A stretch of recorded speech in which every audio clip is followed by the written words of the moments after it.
Hello students, good morning to everyone. Today I am here to teach you chapter 13 of GSC.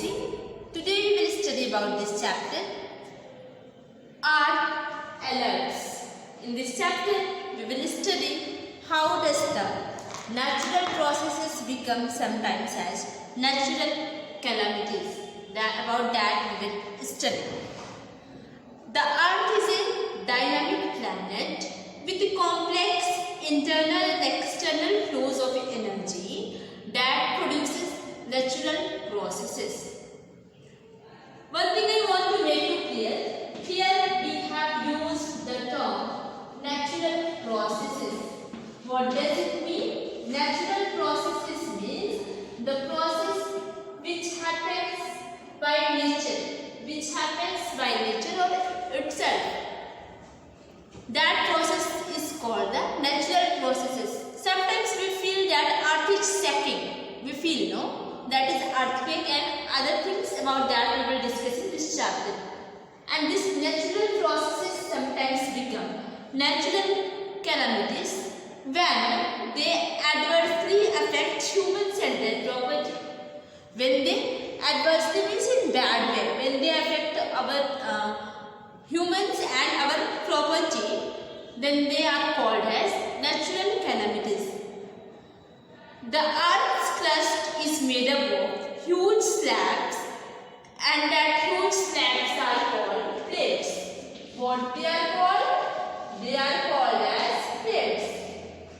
These huge slabs are called plates, which fit together like a jigsaw puzzle. These are fit together. Most of the time, these plates move very slowly. Sometimes, however, two or more plates may move abruptly with respect to each other. They are fit like a jigsaw and they move slowly, but sometimes what happens? Two or more than two plates may move abruptly with respect to each other. When that happens, the Earth's surface may face natural calamities. The Earth's surface may face natural calamities such as volcanic eruptions, earthquakes and tsunamis. So these are the natural calamities: volcanic eruptions, earthquakes and tsunamis. And tsunamis are the natural calamities which occur due to this moving of the plates abruptly. These things occur. It is true that we cannot prevent the natural calamities, but what can we do?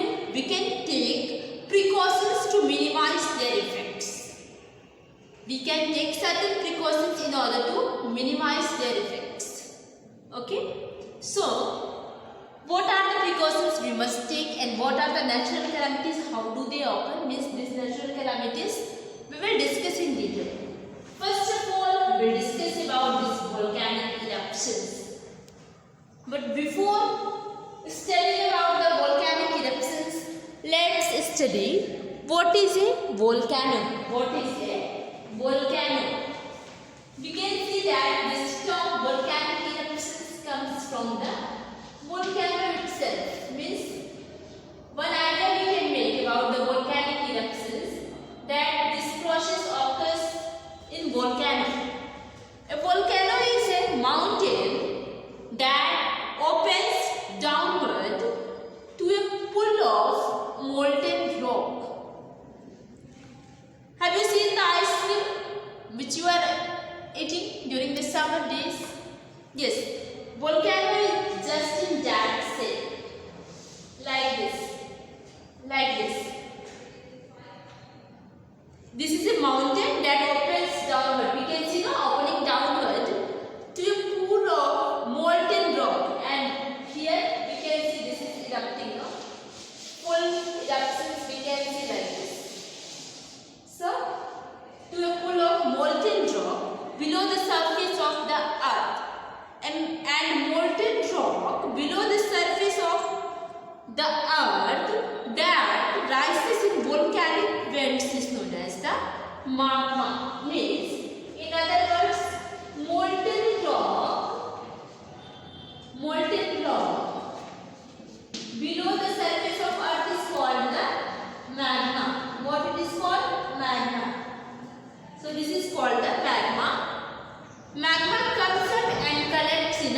chamber. When the pressure builds up, eruptions occur. What happens? This molten rock below the surface of Earth, it rises in the volcanic vents, and that volcanic vents and this molten rock is known as the magma. When the pressure builds up in the this magma comes up and this collects. These chambers are built like this, and this comes up and collects in the chamber. When the pressure builds up, the volcano erupts, and these volcanic eruptions occur. Gases and rock shoot up through the opening to spill over or fill the air with lava. And when this molten rock comes up more, this is called the lava. When this magma comes over the earth's surface, it is called the lava. What is called? It is called the lava. The lava flows and spreads over nearby the land. Eruptions can cause blasts, hot ash flows, mudslides, avalanches, falling ash, and floods. Floods also can come with this volcanic eruptions. This is about the volcanic eruptions, one of the natural calamities. Now we will discuss about the types of volcano depending upon their eruptions. Depending upon the eruptions, the volcanoes are classified into several types. About the types we will study in detail. Types of volcanoes. First one is what is the name of the different volcanoes? Here we will discuss active volcano, dormant volcano, and extinct volcano. First we will discuss about the active volcano.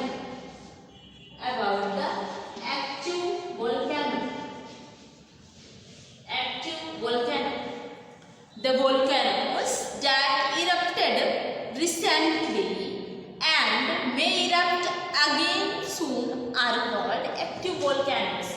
Means the volcano which erupted very soon recently and may erupt in future also again very soon, they are called active volcanoes.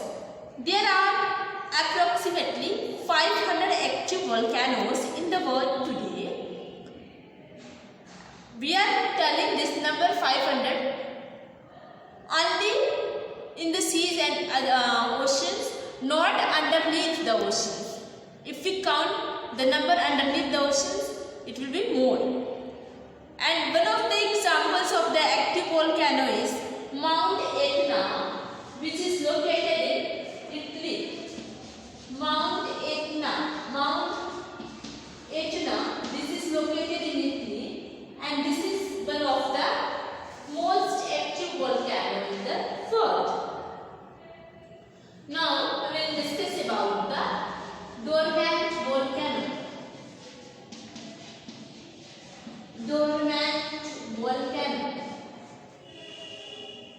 The volcanoes that are quiet for many years and may erupt again in future are called dormant or sleeping volcano.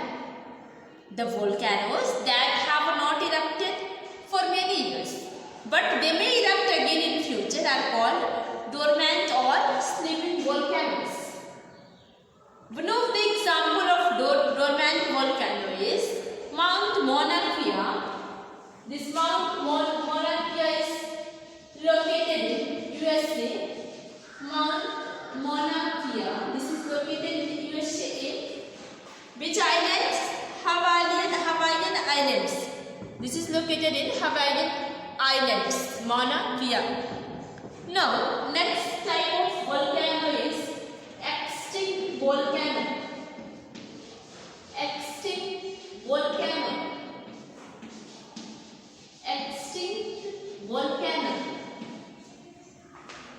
The volcanoes that have not erupted for the last 10,000 years or more are called extinct or the dead volcano. If any volcano is not erupted for more than 10,000 years or more than that, they are called extinct volcano or dead volcano. Extinct volcano or dead volcano. The scientists consider this unlikely to erupt again because the volcano no longer has a lava supply due to stoppage of this lava supply. This volcanoes may not erupt again in future, so they are categorized into this category and they are named as extinct or dead volcanoes. One of the examples of extinct volcano is Mount Kilimanjaro in Africa. Mount Kilimanjaro. This is extinct volcano and this is present here in Africa. Mount Kilimanjaro in Africa. Now, this is all about the types of volcanoes. Now we will study about the effects of volcanic eruption. Effects of volcanic eruptions. There are several effects of volcanic eruptions. This can have a very serious effect on the land and the people around them when they erupt. The lava causes fire and destroys everything in its path.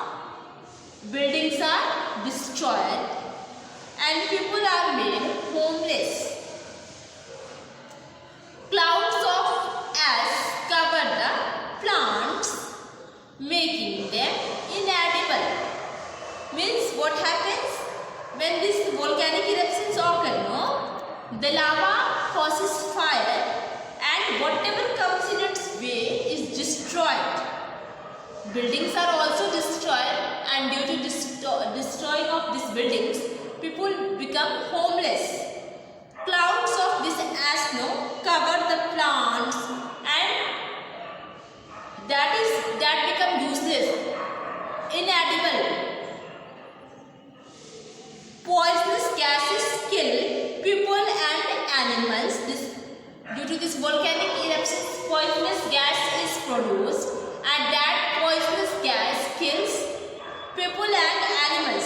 These gases react with atmospheric water to produce acid rain. Dust causes various illness to the survivors, means the people who are living in that areas. Dark skies, severe winds and heavy rains may follow for months afterwards. Means after the volcanic eruptions, dark skies, severe winds and heavy rains may come for more than months. Okay, so these are the effects of volcanic eruptions. You can imagine how harmful it is for the people living in that area. So this natural calamity is very dangerous and the people who are living around these areas suffers a lot. So we must follow the precautions. If the scientists make alert, we should move away from that areas in order to keep us safe. And if in any areas this type of things happens, we should help the people. Okay? Not by going there, but economically or by giving some clothes or anything. Okay. Now we will study about the earthquakes. Earthquakes. Let's study about the next type of the natural calamities, that is earthquakes. Earthquake is a sudden shaking and vibration of the earth's surface. This is nothing but, suppose this is earth surface and this is shaking like anything, and this sudden shaking and vibration of the earth surface is called the earthquake.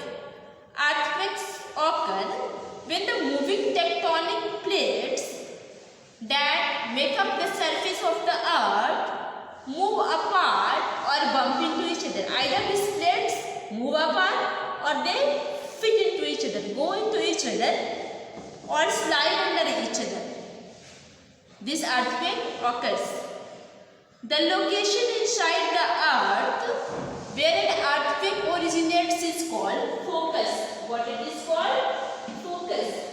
This is inside the earth. The location inside the earth where an earthquake originates is called the focus. The point at the earth's surface directly above the focus is called the epicenter. What it is called? Epicenter. The point at the surface of the earth where directly above the focus is called the epicenter, and the effect of this tremor or the earthquake is greatest at the epicenter. And aftershock is a smaller earthquake that may occur after a previous large earthquake. What is that term? Aftershock. What is aftershock? Aftershock is a smaller earthquake that may occur after a previous large earthquake in the same area of the main shock. Means where the earthquake was felt earlier, no? After the big earthquake, a smaller shock is called the aftershock in the same area. This occurs when the earth's crust adjusts to the effects of the main shock. Means now the plates are far apart, or they are sliding under each other, or they are bumped into each other. When they adjust themselves to fit comfortably, this aftershock occurs. The energy released by the earthquake is its intensity. What is intensity? Its strength. And how it is judged? It is judged by the damage caused due to the earthquake. If the damage is more, intensity is more. If the damage is less, the intensity is less. And how we measure the intensity of this earthquake? Using an instrument which is called the seismograph. Seismograph. So seismograph is an instrument that creates an electrical signal when the ground moves, and thus it records the intensity of the earthquake. Clear? What is seismograph? This is instrument to measure the intensity of the earthquake or to record the intensity of the earthquake. And the power or intensity is described by using the Richter scale. Which scale? Richter scale. This Richter scale is used to describe the power or intensity of the earthquake.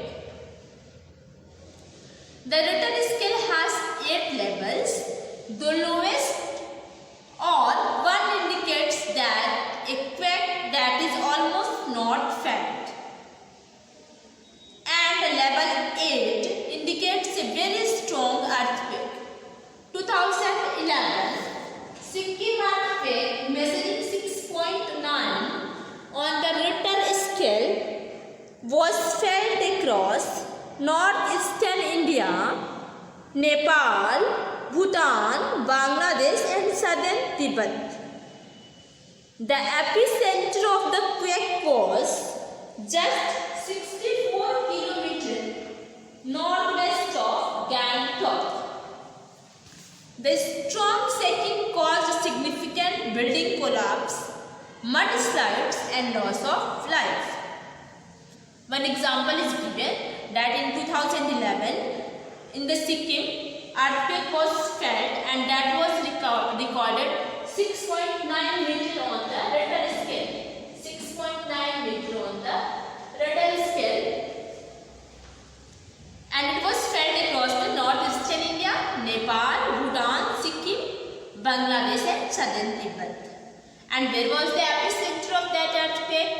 64 kilometers northwest of the Gangtok. This is about the earthquake. Now let us study about the effects of the earthquake.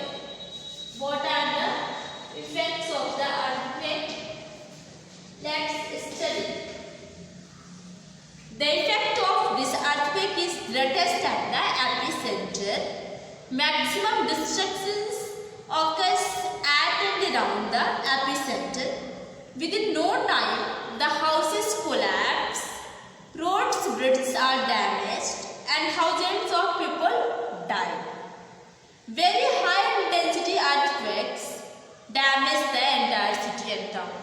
If the earthquake is having very high intensity, it can damage the town also and entire city also. Okay, this is about these two natural calamities. Next day we will study about the remaining topic of the chapter. For today this much is enough. Revise. Okay, we will meet the next day with the next topic of the same chapter. Thank you class.